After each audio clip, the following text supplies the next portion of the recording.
Alors cette centrale, elle a commencé à fonctionner en 1929.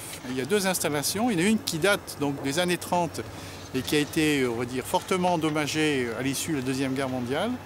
Et sur, je dirais, l'installation existante, EDF a regreffé une installation différente, plus puissante, qui à l'origine, y compris la toute première, était faite pour fonctionner au charbon. C'est effectivement une centrale qui a été bombardée. Elle a été substituée par une centrale modernisée qui a été un temps la plus puissante d'Europe. Ensuite, cette centrale a évolué, produit bien sûr, et a été convertie après au fioul, époque qui a effectivement été intermédiaire pour relayer le développement du nucléaire dans les années 70. Elle s'est arrêtée en 78 complètement, puis déclassée. Le site a été réoccupé par des laboratoires d'essais. Il y a longtemps hébergé une boucle d'essais de très haute pression de pompes nucléaires qui utilisait la vapeur d'une des chaudières pour les essais. Il faudra quelques années au sein d'EDF pour mûrir le projet de déconstruction de la centrale thermique de Gennevilliers. En 2003, la consultation est lancée. Le groupement STIPSTI, Simeco, Revilis est retenu. STIPSTI étant le mandataire de ce groupement.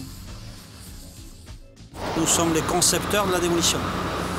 Donc tous les modes opératoires qui ont été développés sur ce projet ont été conçus par l'entreprise, les entreprises on va dire, évalués par EDF par l'intermédiaire de ses bureaux d'études dans le cadre d'une mission d'assistance à maîtrise d'ouvrage.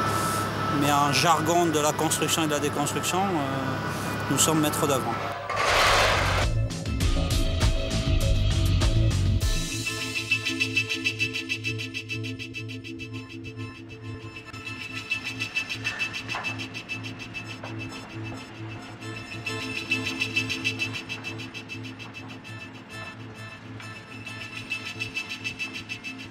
35 000 tonnes de déchets, dont 31 000 tonnes de ferraille, ont été évacuées.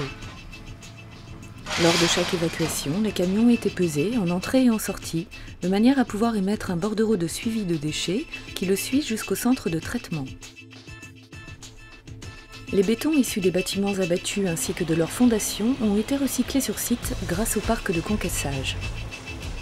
Ainsi, différents types de granulométrie pouvaient être obtenus en fonction de l'utilisation qui allait en être faite.